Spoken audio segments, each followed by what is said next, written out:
مصر کے جو گورنر سیدنا عمرو بن عاص رضی اللہ تعالیٰ عنہ، مصری باشندوں کے ساتھ آپ کا رویہ بہت ہی مشفقانہ تھا.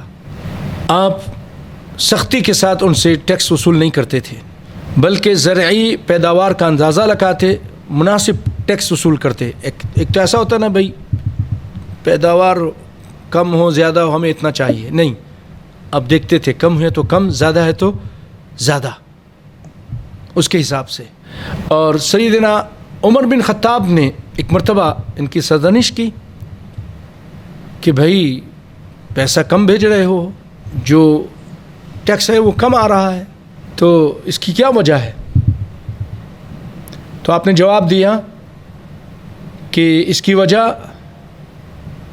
نیل کے اتار چڑھاؤ پر ہے، کبھی کم اور کبھی زیادہ. پھر فرمایا عمرو بن عاص نے کہ میں نہیں چاہتا کہ مصر کے کسی باشندے پر خراج،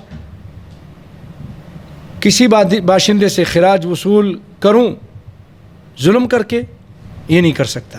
اور کہتے ہیں کہ بعض اوقات خراج وصول کرنے میں تاخیر اس لیے ہوتی کہ فصل پک جانے سے پہلے وہ خراج نہیں دے سکتے، تو جب پکے گی تو دیں گے.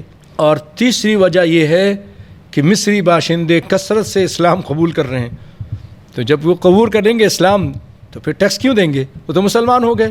تو اس لیے جو ہے وہ ٹیکس کم آ رہا ہے. اور چوتھی بات یہ ہے کہ جو ٹیکس یہاں سے وصول کیا جاتا ہے، خراج وصول کیا جاتا ہے، وہ فوجیوں کی تنخواہوں اور سڑکوں کی مرمت اور پلوں کی تعمیر اس پر خرچ کی جاتی ہے، جس سے ایک بھاری اخراجات یہیں خرچ ہو جاتے ہیں. پھر آپ نے لکھا امیر المومنین، میں نے رسول اقدس صلی اللہ علیہ وسلم اور سیدنا خلیفہ اول سیدنا ابو بکر صدیق رضی اللہ تعالیٰ عنہ کی نگرانی میں نہایت ایمانداری اور دیانتداری کے ساتھ اپنے فرائض سر انجام دیے ہیں، اور اب امانت اور دیانت اور اخلاص کے ساتھ فرائض ادا کر رہا ہوں.